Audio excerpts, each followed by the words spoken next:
Welcome back for our fifth meeting, looking this time at days 17 to 21.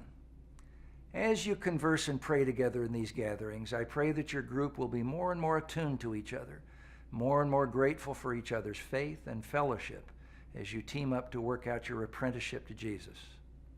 The Gospel of Matthew pivots on the material we discussed today. There are new themes both in Jesus' words about himself and his goals for his disciples. Regarding himself, he acknowledges explicitly what was implicit before, that he is the King, the Son of God, but then tells his disciples what it means that he is the King. He is headed for the suffering and humiliation of a cross. He is still active to break the power of evil, misery, and death, and to establish God's reign, but his primary act to accomplish all of that now becomes clear. He will lay down his life. In the next scene, he leads some disciples up a mountain and is transfigured before them. They see his glory and hear God's approving voice, but then Jesus leads them back down the mountain toward his appointment with the cross in Jerusalem. His redemptive work requires him to come down into the chaotic world and to bear the brunt of the evil that he has come to conquer. Jesus also begins to say new things about what is in store for his followers. Matthew says, "From that time on, Jesus began to explain to his disciples that he must go to Jerusalem and suffer and be killed, and that they should take up their crosses and follow." He's not leading them on a suicide mission, though.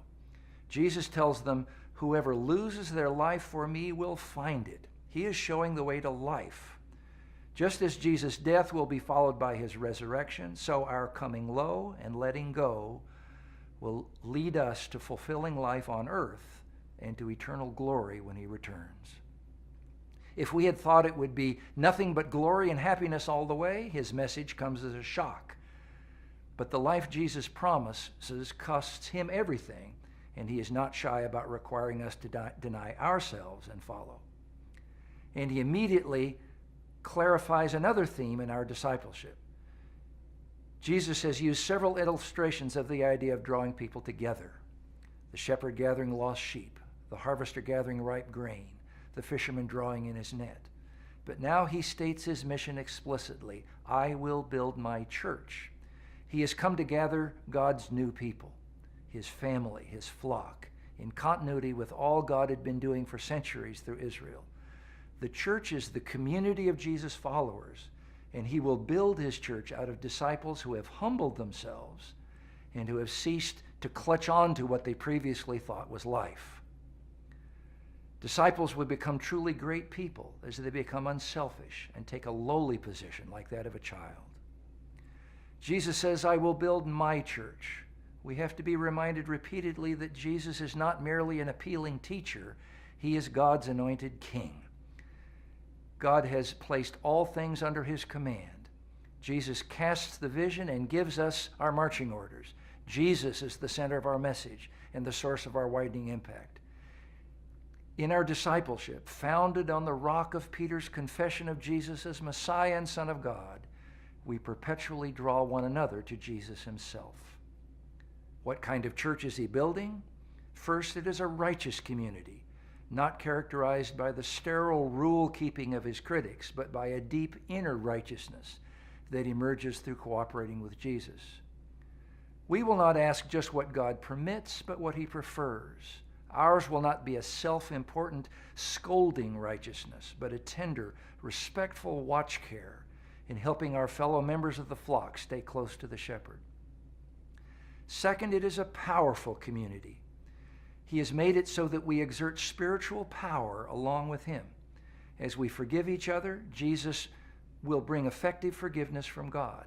As we proclaim the good news, Jesus will cause the message to take root in people's hearts. As we challenge injustice, Jesus will overcome it. As we work to feed the poor and relieve the war-torn, Jesus will magnify our impact. Jesus envisions his church and each of his local churches to be the setting of healing and wholeness for its members and a restorative power in the world that sets people free. We have in our hands the keys of the kingdom to open doors for others to receive restoration and wholeness.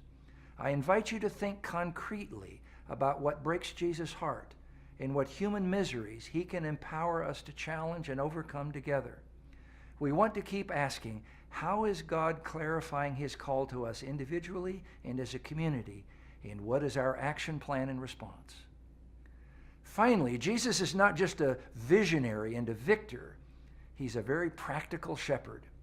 He realizes how vulnerable believers are to following away, and He wants us to be compassionate and responsible along with Him to take care of one another.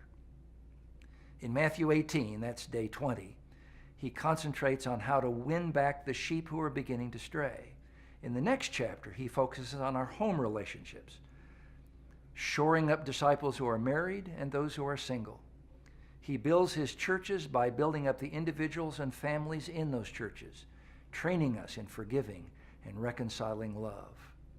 As you are gathered in holy conversation and prayer, remember the Lord's promise that where 2 or 3 are gathered in His name, He is powerfully present with you. The Lord bless you.